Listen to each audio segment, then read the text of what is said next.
Casimero sobrang handa na laban kay Luis Neri. Mga Pinoy naguguluhan, sino sila kakampi? Magkasubukan na ang dalawang mga angas sa laban. Mandirigmang Meksikano kontra Pilipino sa Japan.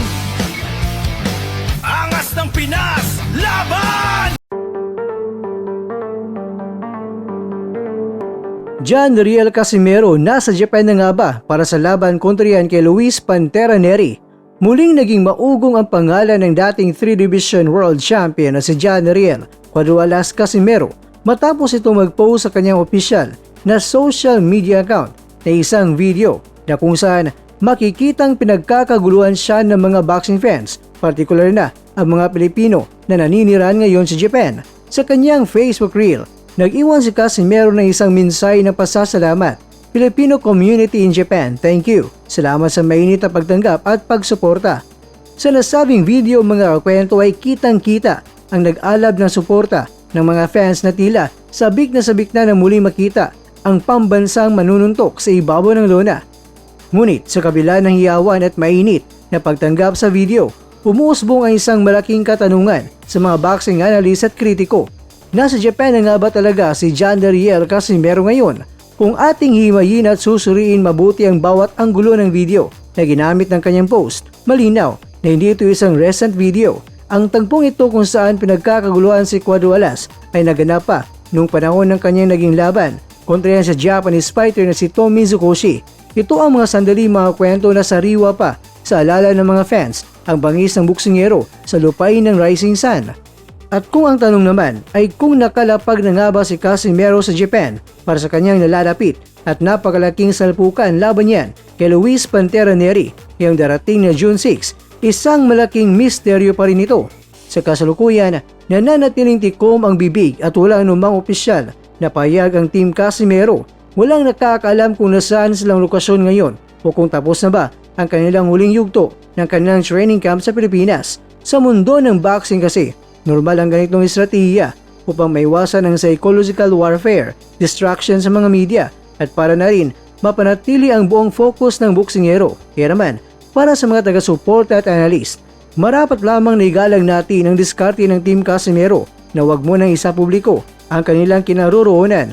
Ang malaga, seryoso at handa si Cuadualas na magpakita ng gilas ngayong June 6. Samantala naman mga kwento ay iba, maingay na naman ang eksena ng heavyweight at sa super middleweight division sa Amerika at Mexico.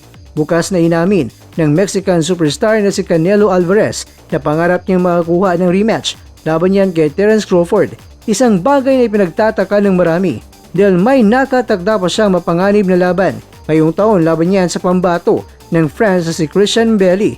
At ayon kay Canelo, marami siyang natutunan sa kanyang pagkatalo kay Crawford at may mga seryosong pagkakamali siyang nagawa na balak niyang itama. Sa isang panayam ng Inside Ring Show, inamin ni Canelo na pinanood niyang muli ang kanilang laban. Palagi kang may natutunan sa lahat ng bagay, kaya magandang karanasan iyon at labis ko ito ini-enjoy. Payag ni Canelo, minsan lang talaga hindi sumasagot ang katawan mo sa parang gusto mo, ngunit alam ko kung ano ang aking mapagkakamali. Kaya kung i-adapt ang lahat para maging perpekto sa susunod. Inamin naman ng kampiyon na nagkamali siya sa kanyang naging estilo. Nakita ko ang maraming pagkakamali na ginawa ko. Sinubukan ko maging mas mabilis para sa kanyang estilo at lahat-lahat. Ngayon, kailangan ko lang gawin ang trabaho ko at iyon na, dagdag pa niya. Gayunpaman mga kwento, iba ang nakikita ng mga kritiko at fans sa unang laban. Kontrolado ni Crawford ang malaking bahagi ng bakbakan gamit ang kanyang epektibong jabs na sumira sa diskarte ni Canelo at unti-unting kumuha ng bintay sa second half ng laban na magsimula ng bumagal ang Mexican star. Bagamat may mga binitawang power shot si Canelo, hirapan siyang mapanatili ang pressure. Dahil sa mga payag na ito ni Canelo mga kwento, nag-iwan ito ng malaking babala para sa kanyang susunod na laban. Si Christian Mbelli ay isang ganap na magkaibang problema kumpara kay Crawford. Kung si Crawford ay ginalaw ni Canelo gamit ang teknikal na boxing at utak, si Mbelli naman ay kilala sa pagbuwag ng kalaban gamit ang pisikal na lakas, walang humpay na volume punches at walang katapusang paipagpalitan ng mga suntok. Iniambing pa nga ng mga fans ang estilo ni Mbelli sa unang labanan laban kay Gennady Golovkin dahil sa mabilis at bigat na pressure nito sa loob ng ring. Mga kakwento, Kung tatalunin ni Canelo si Mbele sa isang kapanapanabik na paraan, tiyak, nahihirit agad ang mga fans ng rematch kay Crawford. Ngunit, kung si Mbele naman na magdudumina at magpapaiyak sa kanya gamit ang pisikal na lakas, malamang na maglaw na parang bula ang usaping Canelo-Crawford 2 ay isang malubang pagkakataon sa kamay ng isang mas batang pressure fighter tulad ni Mbele na magbabago sa takbo at ligasiya ng karera ni Canelo. Sa ngayon, frustrated man na hindi agad makuha ang rematch kay Crawford, sinabi ni Canelo na mananatili siyang pasensyoso at nakafocus sa kung ano ang kanyang kontrolin bilang isang boksingero.